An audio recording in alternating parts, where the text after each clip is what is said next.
एस-एम-बी preparation आपल्या YouTube चॅनलवरती सर्वांचं हार्दिक स्वागत आहे. तर मित्रांनो, आपल्याला सगळ्यांना माहिती आहे पोलीस पाटील भरती बीडची बघा मित्रांनो 22 तारखेला होणार आहे पहा. आता मी होता होईल तेवढं आय-एम-पी प्रश्न घेण्याचा प्रयत्न करतच आहे यूट्यूबला. परंतु मित्रांनो, तुम्हाला जर या ठिकाणी फास्ट रिव्हिजनची पी-डी-एफ लागत असेल, म्हणजे कमी वेळेमध्ये जास्त अभ्यास करायचा असेल, तर ₹249 ला मित्रांनो आपण या ठिकाणी पी-डी-एफ तयार केलेली. यामध्ये तुम्हाला बीड जिल्हा विशेष सुद्धा भेटणार. त्यासोबत मित्रांनो सगळं जी-के सुद्धा भेटणार, जनरल नॉलेज भेटणार, त्याचबरोबर गणित सुद्धा भेटणार पहा. त्यामुळे लवकरात लवकर सगळ्यांनी मित्रांनो ते पी-डी-एफ घ्यायची आहे. ₹249 आपण कोणत्याही ठिकाणी खर्च करतो. कुठे फिरायचं म्हणलं तरी ₹249 आपलं पेट्रोल जातं बघा. चिकनच या ठिकाणी 1 किलो ₹260 ला झालेलं आहे. त्यामुळे लवकरात लवकर या ठिकाणी तुम्ही मित्रांनो पी-डी-एफ घेऊन टाका. ही वेळ पुन्हा नाही पहा. त्यामुळं जास्त काय बोलत नाही. ज्यांना खरोखर पी-डी-एफ घ्यायचा असेल त्यांनी जो काही नंबर दिसतोय 9325230840 या नंबरला तुम्ही ₹249 सेंड करा. मी तुम्हाला एका मिनिटात पी-डी-एफ पाठवून देईल. पहिला प्रश्न मित्रांनो, कॉमनवेल्थ आणि न्यू इंडिया हे वृत्तपत्र कोणी सुरू केली होती?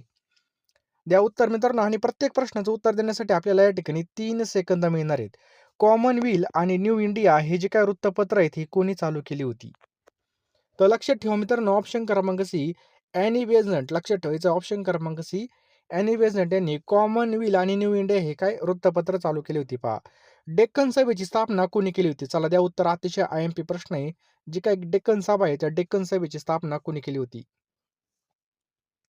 तर मित्रांनो लक्षात ठेवा ऑप्शन क्रमांक बी न्यायमूर्ती रानडे. लक्षात ठेवा डेक्कन सभेची स्थापना कोणी केली होती? तर न्यायमूर्ती रानडे यांनी केली होती पहा. पुढचा प्रश्न आहे मित्रांनो, श्रीपती शेषाद्री प्रकरण कोणत्या समाज सुधारकाशी संबंधित आहे? तर कोणाच्या मित्रांनो संबंधित आहे? तर बाळशास्त्री जांभेडकर यांच्या संबंधित मित्रांनो हे अ, संबंधित आहे पहा. एकेश्वर निष्ठेची कैफियत हा ग्रंथ कोणी लिहिला आहे? तर हा जो काही ग्रंथ कोणी लिहिला आहे तर महादेव गोविंद रानडे यांनी हा ग्रंथ लिहिलेला आहे पहा. पुढीलपैकी कोणती मस्जिद ही इस्रायल या देशात आहे? आता कोणती मस्जिद ही इस्रायल देशामध्ये आहे? तर अल अक्सा मस्जिद. ऑप्शन क्रमांक ए अल अक्सा मस्जिद याचं बरोबर उत्तर आहे पहा. 2023 मध्ये साहित्याचा नोबेल पुरस्कार विजेता युआन फॉंग्स कोणत्या देशाचे नागरिक आहेत? तर हे कोणत्या नॉर्वेचे आहेत पहा. नेक्स्ट पहा 2028 ची ऑलिम्पिक स्पर्धा कोणत्या देशामध्ये नियोजित आहे? बघा 2028 मध्ये होणारी ऑलिम्पिक स्पर्धा कोणत्या देशामध्ये नियोजित आहे? तर मित्रांनो ऑप्शन क्रमांक सी अमेरिकेमध्ये याचं बरोबर उत्तर आहे पहा. प्रो कबड्डी इतिहासातील सर्वात महागडा खेळाडू कोण ठरला आहे पहा. प्रो कबड्डी इतिहासातील सर्वात महागडा खेळाडू कोण ठरला आहे? तर पवन सेहरावत हा ठरलेला आहे पहा. आंतरराष्ट्रीय ऑलिम्पिक समितीची 141वी बैठक कोणत्या शहरामध्ये झाली? द्या उत्तर. तर मित्रांनो कोणत्या शहरामध्ये झाली? तर मुंबई या शहरामध्ये ही झालेली पहा. महाराष्ट्रामधील सर्वात लांब दक्षिण वाहिनी नदी कोणती आहे? तर कोणती मित्रांनो वर्धा नदी पहा. ऑप्शन क्रमांक ए वर्धा नदी. लक्षात ठेवा मित्रांनो वर्धा नदी. नेक्स्ट पहा कोकणमधील सर्वात लांब नदी कोणती? कोकणामधली सर्वात लांब नदी कोणती आहे? तर वैतरणा नदी मित्रांनो. लक्षात ठेवा वैतरणा नदी. नेक्स्ट पहा मित्रांनो कोकणामधील सर्वात मोठं खोरं असलेली नदी कोणती आहे? कोकणातील सर्वात मोठं खोरं असलेली नदी कोणती आहे? तर कोणती मित्रांनो उल्हास. ऑप्शन क्रमांक बी उल्हास हे याचं बरोबर उत्तर आहे पहा. भारताच्या लोकसंख्येच्या किती टक्के लोकसंख्या महाराष्ट्रामध्ये आहे? तर मित्रांनो ऑप्शन क्रमांक बी 9.2. लक्षात ठेवा 9.2 याचं बरोबर उत्तर आहे पहा. नेक्स्ट मित्रांनो भारताने मार्गदर्शक तत्त्वे कोणत्या देशाकडून घेतली आहेत? भारताने मार्गदर्शक तत्त्वे कोणत्या देशाकडून घेतलेली आहेत? तर ऑप्शन क्रमांक सी आयर्लंड आपल्या या ठिकाणी बरोबर उत्तर आहे. लक्षात ठेवायचं आहे आयर्लंड याचं बरोबर उत्तर आहे पहा. नेक्स्ट पहा महाराष्ट्राची ऐतिहासिक राजधानी कोणती आहे? महाराष्ट्राची ऐतिहासिक राजधानी कोणती आहे? तर लक्षात ठेवा मित्रांनो महाराष्ट्राची ऐतिहासिक राजधानी कोणती आहे? ऑप्शन क्रमांक डी कोल्हापूर आपलं या ठिकाणी योग्य उत्तर आहे पहा. लक्षात ठेवा कोल्हापूर. जागतिक व्यापार संघटनेचं मुख्यालय कोणत्या ठिकाणी आहे? तर कोणत्या ठिकाणी? जिनिव्हा या ठिकाणी मित्रांनो जागतिक व्यापार संघटनेचं मुख्यालय आपल्याला पाहायला मिळतं. बोटावर मोजण्याजोगे दिवस आपल्या हातामध्ये राहिलेले आहेत. अजून सुद्धा आपण हलगर्जीपणा सोडलेला नाही पहा. अतिशय चांगल्या जागा सुटलेल्या आहेत पहा. एवढ्या जागा बघा या ठिकाणी खूप चांगल्या जागा आहेत. आणि मित्रांनो ह्या संधीचं सोनं करून घ्या. वेळ फार कमी आहे मित्रांनो. आणि बघा कमी वेळेमध्ये जास्त अभ्यास करण्यासाठी आपण या ठिकाणी पी-डी-एफ तयार केले आहेत मित्रांनो. सर्व विषयाच्या पी-डी-एफ मित्रांनो आपण तयार केल्या आहेत. तुम्ही प्रश्नांची क्वालिटी बघा. आपण कसे प्रश्न बनवलेत पहा. आता मित्रांनो पेपर सोपे येत नाही पहिल्यासारखे. आता पोलीस भरतीची जी काही लेवल असते त्यासारखाच थोडा-थोडा पेपर असतोय. सगळ्यांनी लक्ष द्या पहा. मित्रांनो ₹249 कडे पाहू नका. ₹249 आपण कुठं पण पेट्रोलला कुठं पण गेलं तरी चक्कर जरी आणली एखाद्या ठिकाणी तरी पण उडून जातात. परंतु एकदा जर आपल्याला नोकरी लागली तर 100% याचा फायदा होणार आहे. कायमची भाकर आपली ही राहणार आहे पहा. गावातल्या गावात असणार आहे. आपल्याला कुठं बाहेर रूमचं भाडं द्यायचं नाही, काही नाही. गावातल्या गावात आपला जॉब आहे पहा. मित्रांनो यासाठी 10,000 प्रश्न मिळणार आहेत. फोनपे, गुगल पे नंबर आपला 9325230840 आहे. मित्रांनो ₹249 काहीच नाहीत. लवकरात लवकर पेमेंट करा आणि लवकरात लवकर पी-डी-एफ घेऊन टाका. कमी वेळेमध्ये जास्त अभ्यास करण्यासाठी आपण ही पी-डी-एफ तयार केलेली पहा. यामध्ये तुम्हाला चालू घडामोडी सुद्धा मिळणार आहेत. महाराष्ट्राचा भूगोल, भारताचा भूगोल, इतिहास, चालू घडामोडी सगळे विषय असणार आहेत पहा. लवकरात लवकर पी-डी-एफ घेऊन टाकायची पहा. वेळ वाया घालवायचा नाही पहा. आता जे काही दिवस आहेत हे अभ्यासाचे दिवस आहेत पहा. एवढे 20 दिवस खाली मान घालून तुम्ही अभ्यास करा. नक्कीच तुम्हाला बघा या ठिकाणी फायदा होईल. एक-एक मिनिटं व्हायला घालू नका पहा. मिनिटा-मिनिटाचा उपयोग करा. रात्रीचा दिवस करा, दिवसाची रात्र करा. कारण की जी काही शेवटची फाईट असते, म्हणजे जी काही शेवटचा वेळ असतो, हा वर्षभर अभ्यासाला भारी पडत असतो. त्यामुळे लवकरात लवकर योग्य दिशेने अभ्यास करा. असं नाही का तुम्ही माझेच पी-डी-एफ घ्या. तुम्ही कोणते पण पी-डी-एफ घ्या, परंतु अभ्यास करा पहा. नक्कीच फायदा आपला होणार आहे पहा. कारण की ही वेळ अशी आहे, की ही वेळ वाया घालून काही उपयोग होणार नाही. जास्त काही सांगत नाही पहा. 10,000 प्रश्न भेटतील ₹249 ला. ह्या नंबरला तुम्हाला फोनपे किंवा गुगल पे करायचं आहे आणि त्याचा स्क्रीनशॉट त्याच नंबरला टाकायचा. द्या पुढचा प्रश्नाचं उत्तर. म्हैसमाळ हे थंड हवेचं ठिकाण कोणत्या जिल्ह्यामध्ये स्थित आहे? म्हैसमाळ. तर लक्षात ठेवा मित्रांनो, कुठं आहे तर छत्रपती संभाजीनगरमध्ये मित्रांनो याचं बरोबर उत्तर आहे ऑप्शन क्रमांक बी, छत्रपती संभाजीनगर. भारतामधील पहिली अंडर वॉटर मेट्रो कोणत्या शहरामध्ये सुरू होणार आहे? भारतातील पहिली. तर कोलकाता याचं बरोबर उत्तर आहे पहा. नेक्स्ट आहे मित्रांनो, भारतीय नौसेना दिवस कधी साजरा केला जातो? भारतीय नौसेना दिवस कधी साजरा केला जातो? तर 4 डिसेंबर याचं बरोबर उत्तर आहे पहा. लक्षात ठेवा मित्रांनो, 4 डिसेंबर. नेक्स्ट आहे मित्रांनो, आंतरराष्ट्रीय क्रिकेटमध्ये सर्वाधिक षटकार मारण्याचा विक्रम कोणाच्या नावाने आहे? तर रोहित शर्मा. लक्षात ठेवा रोहित शर्मा.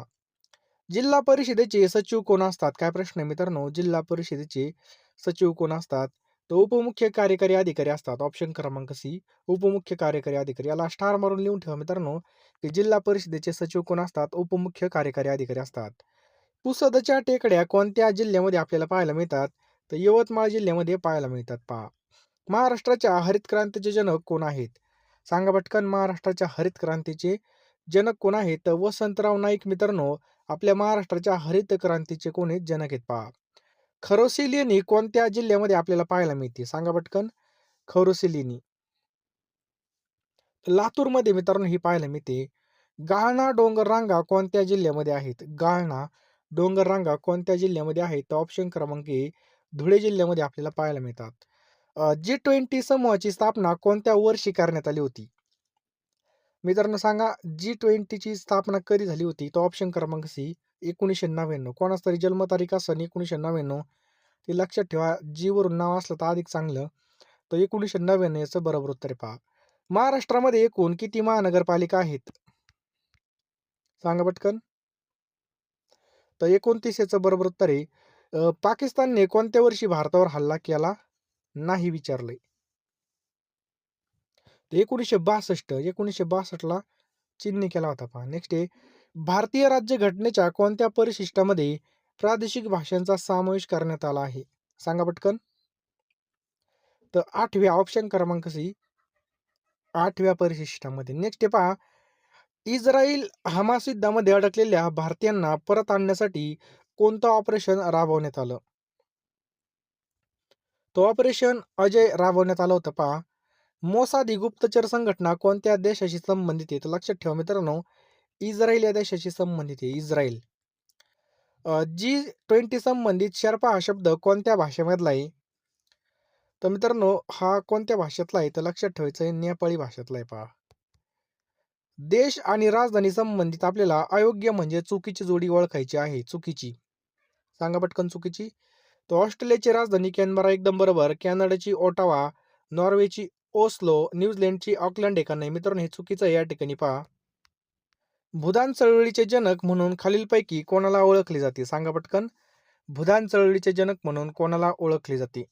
तर विनोबा भावे ऑप्शन क्रमांक डी, विनोबा भावे यांना ओळखले जाते पहा. भारतीय राष्ट्रवादाचे जनक म्हणून कोणाला ओळखलं जातं? भारतीय राष्ट्रवादाचे जनक म्हणून कोणाला ओळखलं जातं? तर सुरेंद्रनाथ बॅनर्जी ऑप्शन क्रमांक ए, सुरेंद्रनाथ बॅनर्जी यांना ओळखलं जातं पहा. टिंबटिंब हा संस्कृत कवीचा जिल्हा म्हणून ओळखला जातो. तर ऑप्शन क्रमांक बी, नांदेड याचं बरोबर उत्तर आहे पहा. पुढीलपैकी कोणतं थंड हवेचं ठिकाण हिमाचल प्रदेशमध्ये नाहीये? तर गुलमर्ग हे नाही पहा. मनाली हिमाचलमध्ये, डलहौसी सुद्धा आहे, धर्मशाळा सुद्धा आहे, परंतु हे नाही पहा. नेक्स्ट मित्रांनो, चौधरी चरण सिंग, काय प्रश्न आहे? चौधरी चरण सिंग यांच्या समाधी स्थळाचं नाव काय आहे? तर किसान घाट ऑप्शन क्रमांक ए, किसान घाट याचं बरोबर उत्तर आहे पहा. महाराष्ट्रामध्ये कोणत्या ठिकाणी ऊस संशोधन केंद्र आहे? महाराष्ट्रात कोणत्या ठिकाणी ऊस संशोधन केंद्र आहे? चला द्या उत्तर. तर पाडेगाव या ठिकाणी मित्रांनो ऊस संशोधन केंद्र आहे पहा. नेक्स्ट आहे, राज्य गुप्तचर विभागाचे मुख्यालय कोणत्या ठिकाणी आहे? तर मुंबई या ठिकाणी याचं बरोबर उत्तर आहे. पुढचा प्रश्न पहा मित्रांनो, की खालीलपैकी कोणती नदी गोदावरीची उपनदी नाही? तर इंद्रायणी मित्रांनो या ठिकाणी गोदावरीची उपनदी काय पहा नाही, इंद्रायणी. समजलं? नेक्स्ट आहे पहा, महाराष्ट्र राज्यामधील जंगलाखालील क्षेत्राचं प्रमाण किती टक्के आहे? आपल्या महाराष्ट्रातील जंगलाखालील 21% मित्रांनो याचं बरोबर उत्तर आहे पहा. किती? 21%. अभयारण्याची सर्वाधिक संख्या आणि क्षेत्रफळ असलेलं राज्य कोणतं आहे? तर आपलं महाराष्ट्र राज्याचं याचं बरोबर उत्तर आहे ऑप्शन क्रमांक डी, महाराष्ट्र. भारताची सर्वाधिक सीमारेषा कोणत्या देशाशी संलग्न आहे? तर बांगलादेश याचं बरोबर उत्तर आहे ऑप्शन क्रमांक डी, बांगलादेश याचं बरोबर उत्तर आहे पहा. नवेगाव बांधे राष्ट्रीय उद्यान कोणत्या जिल्ह्यामध्ये आहे? तो ऑप्शन क्रमांक बी, गोंदिया याचं बरोबर उत्तर आहे पहा. लक्षात ठेवा, गोंदिया. सातपुडा पर्वतामधील सर्वोच्च शिखर कोणतं आहे? तर कोणतं आहे मित्रांनो? धूपगड. लक्षात ठेवा, सातपुड्यामधील सर्वोच्च शिखर कोणतं आहे? तर धूपगड हे पहा. 1857च्या उठावाला स्वातंत्र्य युद्ध असं कोणी म्हटलं आहे? तर वि. दा. सावरकर ऑप्शन क्रमांक बी, वि. दा. सावरकर याचं बरोबर उत्तर आहे पहा. स्वामी दयानंद सरस्वती यांनी कोणत्या समाजाची स्थापना केली आहे? तर आर्य समाज. लक्षात ठेवा मित्रांनो, आर्य समाज याचं बरोबर उत्तर आहे पहा. नेक्स्ट पहा, मानव धर्म सभेची स्थापना कोणी केली आहे? तर मानव धर्म सभेची स्थापना केली होती दादोबा पांडुरंग तडखरकर यांनी. समजलं? मूळशंकर कर सदनदास तिवारी हे कोणाचं पूर्ण नाव आहे? तर स्वामी दयानंद सरस्वती यांचं आहे पहा. होम रूल चळवळ प्रथम कोणत्या देशामध्ये सुरू झाली? तर आयर्लंड या ठिकाणी मित्रांनो होम रूल चळवळ प्रथम चालू झाली होती, आयर्लंड या ठिकाणी. विटाळ विध्वंसक या पुस्तकाचे लेखक कोण आहेत? तर विटाळ विध्वंसक या पुस्तकाचे लेखक आहेत गोपाळ बाबा वलंगकर. डिस्परेड क्लासेस मिशनची स्थापना कोणी केली आहे? सांगा. तर विठ्ठल रामजी शिंदे यांनी केलेली पहा. खूप महत्वाचा प्रश्न आहे. सार्वजनिक सभेची स्थापना कोणी केली आहे? तर गोपाळ वासुदेव जोशी यांनी केली पहा. लक्षात ठेवा, कन्फ्यूज होऊ नका, की सार्वजनिक सभेची स्थापना गणेश वासुदेव जोशी यांनी केली पहा. माझे जन्मठेपे कोणाचं आत्मचरित्र आहे? तो विनायक दामोदर सावरकर यांचे पहा. ऑप्शन क्रमांक बी, माझी जन्मठेकी कोणाचं आत्मचरित्र आहे? तर विनायक दामोदर सावरकर यांचे पहा. केमोथेरपी उपचार पद्धती कोणत्या आजाराकरता उपयोगी पडते? तर लक्षात ठेवा मित्रांनो, क्षयरोग याचं बरोबर उत्तर आहे पहा. संयुक्त राष्ट्र संघटनेच्या घटनेमधील एकूण किती कलमे आहेत? किती कलम आहे? तर ऑप्शन क्रमांक ए, 11 याचं बरोबर उत्तर आहे पहा. नेक्स्ट आहे पहा, सार्क संघटनेचं मुख्यालय कोणत्या देशामध्ये स्थित आहे? सार्कचं. तर नेपाळ याचं बरोबर उत्तर आहे पहा. ऑप्शन क्रमांक ए, नेपाळ. अंडी उत्पादनामध्ये वाढ संबंधित नसलेली क्रांती कोणती आहे? तर करडी क्रांती मित्रांनो. कोणत्या पंचवार्षिक योजनेला दुसरी हरित क्रांती म्हटलं जातं? तर लक्षात ठेवा, ऑप्शन क्रमांक सी, 6व्या पंचवार्षिक योजनेला. भारतामधील किती व्यक्तींना पद्म पुरस्कार 2026 देण्यात आले पहा, पद्म पुरस्कार? तर 131. लक्षात ठेवा मित्रांनो, योग्य उत्तर आहे मित्रांनो 131. एकूण 131 देण्यात आले. त्यामध्ये पद्मविभूषण 5 होते, पद्मभूषण या ठिकाणी 13 होते आणि पद्मश्री एकूण 113 होते पहा. समजलं? हे सगळे मित्रांनो ही पी-डी-एफ मी तुम्हाला खाली डिस्क्रिप्शन बॉक्समध्ये जे काही आपला WhatsApp ग्रुप आहे बघा, बीड पोलीस पाटील भरतीचा स्पेशल, त्याची लिंक टाकलेली. त्या लिंकवर क्लिक करून तुम्ही मित्रांनो ही जी काही पी-डी-एफ आहे त्या ठिकाणामधून घेऊ शकता. बघा महाराष्ट्रामधले टोटल 11 विजेते आहेत. यामध्ये रोहित शर्माला क्रीडामध्ये भेटला. आर. माधवनकरला. आता ही खूप मोठी लिस्ट आहे. आपण फक्त महत्त्वाचे टॉपिक घेत आहोत. समजलं? ही बघा डिटेलमध्ये तुम्हाला फास्ट रिव्हिजनसाठी डिस्क्रिप्शन बॉक्समध्ये मी सगळी माहिती टाकणार आहे पहा. नेक्स्ट आहे पहा, नुकतेच 99वं अखिल भारतीय मराठी साहित्य संमेलन कोणत्या ठिकाणी पार पाडलं? तर मित्रांनो सातारा या ठिकाणी हे पार पडले. लक्षात ठेवायचं आहे सातारा या ठिकाणी. याची जर माहिती पाहिली तर सातारा शाहू जिल्हा क्रीडा संकुल या ठिकाणी कालावधी होता बघा 1 ते 4 जानेवारी 2026. संमेलनाचे अध्यक्ष होते विश्वास पाटील. स्वागताध्यक्ष होते मित्रांनो शिवेंद्रसिंहराजे भोसले आणि उद्घाटक होते देवेंद्र फडणवीस महाराष्ट्राचे मुख्यमंत्री. आयोजक कोण होते? तर महाराष्ट्र साहित्य परिषद, शाहूपुरी आणि मावळा फाउंडेशन सातारा. समजलं? मित्रांनो ही सगळी डिटेलची माहिती तुम्हाला मी डिस्क्रिप्शन बॉक्समध्ये आपला ग्रुप आहे त्यावरती टाकणारच आहे पहा. तर मित्रांनो 100व साहित्य संमेलन पुणे येथे आयोजित करण्याची घोषणा झालेली पहा. पहिलं साहित्य संमेलन 1878 मध्ये पुणे या ठिकाणी झालं होतं आणि अध्यक्ष होते रानडे. मागील संमेलन पण लक्षात ठेवा 98-2025 मध्ये दिल्ली या ठिकाणी झाली होती. त्याचे अध्यक्ष होते डॉक्टर तारा भावळकर. 97 कुठं झालं होतं? अमळनेर या ठिकाणी. त्याचे अध्यक्ष होते डॉक्टर रवींद्र शोभणे. 96 मित्रांनो वर्धा या ठिकाणी आणि त्याचे अध्यक्ष होते नरेंद्र चपळगावकर. नेक्स्ट मित्रांनो आता बघा आपले अजित पवार यांचं निधन झालं आहे तर ते कोणत्या खात्याचे मंत्री होते? अतिशय IMP टॉपिक आहे. तर त्यांच्याकडे बघा अर्थ आणि नियोजन मंत्री होते बघा, अर्थमंत्री होते. त्यांचं निधन मित्रांनो 28 जानेवारी 2026 रोजी बारामती या ठिकाणी विमान अपघातामध्ये झालं पहा. त्यांचं पूर्ण नाव लक्षात ठेवा अजित अनंतराव पवार होतं पहा. 22 जुलै 1959 रोजी यांचा जन्म झाला होता देवळाली प्रवारा या ठिकाणी. यांचं मूळ गाव जर पाहिलं तर काटेवाडी, बारामती जिल्हा, पुणे पहा. यांची राजकीय कारकीर्द पण लक्षात ठेवा 1991 मध्ये पुणा जिल्हा मध्यवर्ती सहकारी बँकेचे ते अध्यक्ष झाले. त्याच्यानंतर मित्रांनो बारामती लोकसभा मतदारसंघातून पहिल्यांदा खासदार म्हणून ते सुद्धा त्याच वर्षी 1991ला निवड झाली होती. मित्रांनो सलग 8 वेळा बारामती विधानसभा मतदारसंघातून विक्रमी मताधिक्याने ते निवडून आले होते पहा. महाराष्ट्राच्या इतिहासामध्ये सर्वाधिक वेळा म्हणजे 6 वेळा उपमुख्यमंत्री पदाचा विक्रम त्यांच्या नावावर आहे पहा. 2022-23 मध्ये महाराष्ट्र विधानसभेमध्ये विरोधी पक्षनेते सुद्धा होते. त्यांच्याकडे मित्रांनो अर्थ आणि नियोजन खातं, त्याचबरोबर जलसंपदा, सिंचन, ऊर्जा, ग्रामीण विकास आणि सार्वजनिक बांधकाम, अर्थसंकल्प मित्रांनो त्यांनी आतापर्यंत 11 वेळा राज्याचा अर्थसंकल्प सुद्धा सादर केला. 2023 मध्ये राष्ट्रवादी काँग्रेस पक्ष आणि घड्याळ चिन्ह त्यांना बाल करण्यात आलं पहा आणि शरद पवार यांना तुतारी. नेक्स्ट आहे मित्रांनो नुकतेच भारतामधील पहिला पेपरलेस जिल्हा न्यायालय कोणत्या राज्यात बनलेलं आहे? तर केरळ हे राज्य बनलेले मित्रांनो.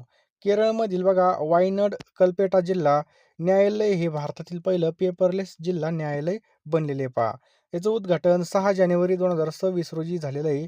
सरन्यायाधीश कोण होते? सूर्यकांत शर्मा यांच्या हस्ते. समजलं? डिजिटल कामकाज या ठिकाणी चालणार आहे पहा. पुढचा प्रश्न खूप महत्त्वाचा मित्रांनो सगळ्यांनी स्टार मारून लिहून ठेवा की भारताच्या प्रजासत्ताक दिन 2026च्या कार्यक्रमाचे प्रमुख पाहुणे कोण होते? तर बघा उर्सुला वॉन डियर लेयन आणि अँटोनियो कोस्टा म्हणजे ए आणि बी दोन्ही पण हे अचूक उत्तर आहेत पहा. बरोबर? हे मित्रांनो कोण आहेत? युरोपियन कमिशनचे अध्यक्ष आहेत उर्सुला वॉन डियर लेयन आणि अँटोनियो कोस्टा मित्रांनो हे युरोपियन काउन्सिलचे अध्यक्ष आहेत. मित्रांनो भारताच्या इतिहासामध्ये पहिल्यांदाच युरोपियन युनियनच्या सर्वोच्च नेत्यांना मुख्य पाहुणे म्हणून बोलवण्यात आलं होतं. मागील वर्षी बघा 2025 मध्ये इंडोनेशियाचे राष्ट्रपती प्रबोवो सुबियांतो हे प्रमुख पाहुणे होते पहा. पुढचा प्रश्न सुद्धा खूप महत्त्वाचा आहे की नुकतेच कोणत्या भारतीय क्रिकेटपटूला प्रधानमंत्री राष्ट्रीय बाल पुरस्कार देण्यात आला? तर वैभव सूर्यवंशी. मित्रांनो लक्षात ठेवा वैभव सूर्यवंशी ऑप्शन क्रमांक बी. प्रमुख विजेता होता वैभव सूर्यवंशी. बिहारचा आहे, 14 वर्षाचा आहे. IPL मधील सर्वात तरुण खेळाडू सुद्धा आहे पहा. पुरस्कार सोहळा दिल्ली या ठिकाणी झाला आणि मित्रांनो देशभरामधील 20 असामान्य मुलांची या पुरस्कारासाठी निवड करण्यात आली पहा. यामध्ये 1 लाख रुपये रोख आणि पदक आणि प्रमाणपत्र भेटलं जातं. आणि आपल्या महाराष्ट्राचा गौरव जर पाहिला तर अर्णव महर्षी छत्रपती संभाजीनगर यांना बघा विज्ञान आणि तंत्रज्ञान क्षेत्रामध्ये हा पुरस्कार देण्यात आला. 2026ची जी काही ब्रिक्स परिषद ही कोणत्या देशामध्ये होणार आहे? तर मित्रांनो, ही ऑप्शन क्रमांक ए आपल्या भारतामध्ये होणार आहे. लक्षात ठेवायचं आहे. भारतामध्ये ही ब्रिक्स परिषद होणार आहे पहा. 2026 मध्ये 18व्या ब्रिक्स परिषदेचं यजमानपद हे भारताकडे आहे. लक्षात ठेवायचं आहे आणि याची थीम आहे बघा लवचिकता, नवोन्मेष, सहकार्य आणि शाश्वत विकासासाठी उभारणी. पुढचा प्रश्न आहे मित्रांनो, 28वी राष्ट्रकुल सभापती आणि पीठासीन अधिकारी परिषद कुठे पार पडली? तर मित्रांनो ही दिल्लीमध्ये पार पाडली. इथपर्यंत व्हिडिओ पाहिला असेल तर आता बघा लगेच फोनपेमध्ये जा आणि ₹249 या नंबरला तुम्ही पेमेंट करा. लगेच त्याचा स्क्रीनशॉट या नंबरला पाठवून द्या. मी तुम्हाला 1 मिनिटामध्ये पाठवून देईल. कारण की वेळ फार कमी पहा. कमी वेळेमध्ये जास्त अभ्यास करण्यासाठी PDF खूप महत्त्वाचे आहेत पहा. आत्ता झालेले जे काही पोलीस पाटलाचे पेपर आहेत बघा, आता जिल्ह्यामध्ये झालेले त्यामध्ये बरेच प्रश्न आपल्या PDF मधून आले होते. त्यामुळे लवकरात लवकर मित्रांनो तुम्हाला काय करायचे आहे PDF घ्यायचे आहेत. वेळ वाया घालवू नका मित्रांनो. कारण की एकदा वेळ निघून गेली की आपल्या हातामध्ये पस्तावा राहील. जास्त काही सांगत नाही. फोनपेमध्ये लवकर जा. लवकरात लवकर का तुम्हाला एका वर्षाच्या चालू घडामोडी त्याचसोबत बघा जे काही महत्त्वाचे विषय आहेत पहा. आपलं विज्ञान असेल, इतिहास असेल, भूगोल असेल, महाराष्ट्राचा भूगोल असेल, डिटेल बघा या ठिकाणी PDF मिळणार आहेत पहा. रोज 1000 जर टार्गेट ठेवलं तर 10 दिवसामध्ये बघा या ठिकाणी आपल्या सगळं वाचून होतील. तुम्ही जास्तच वाचणार पहा आणि 10 दिवसा म्हणजे आपल्याकडे कमी वेळ आहे पहा. कमी वेळेमध्ये कमीत कमी बघा 2-3 वेळेस जरी रिव्हिजन झाली तर चांगला स्कोर आपला येऊ शकतो आणि फायनल लिस्टला आपलं तुमचं ड्रीम कंप्लीट होऊ शकतं पहा. आपल्या गावातल्या गावामध्ये जॉब आहे बघा, ही संधी सोडू नका. कारण की वारंवार अशी संधी येत नसते पहा. बरोबर आहे की नाही? त्यामुळे या संधीचं सोनं करा. गावातल्या गावामध्ये आपल्याला चांगलं मानधन सुद्धा मिळणार आहे पहा. त्यामुळे जास्त काही सांगत नाही. लवकरात लवकर पेमेंट करा. ₹249 आपले कुठेही खर्च होतात. 9325230840 हा नंबर आहे. यावर तुम्ही नक्की या ठिकाणी पेमेंट करा. मी तुम्हाला 1 मिनिटामध्ये याच नंबरला स्क्रीनशॉट पाठवा आणि लगेच सगळ्या PDF पाठवून देईल. त्यासोबत जो काही डिस्क्रिप्शन बॉक्समध्ये WhatsApp ग्रुप टाकलेला आहे पहा लिंक, तो सुद्धा तुम्ही जॉइन करून घ्या.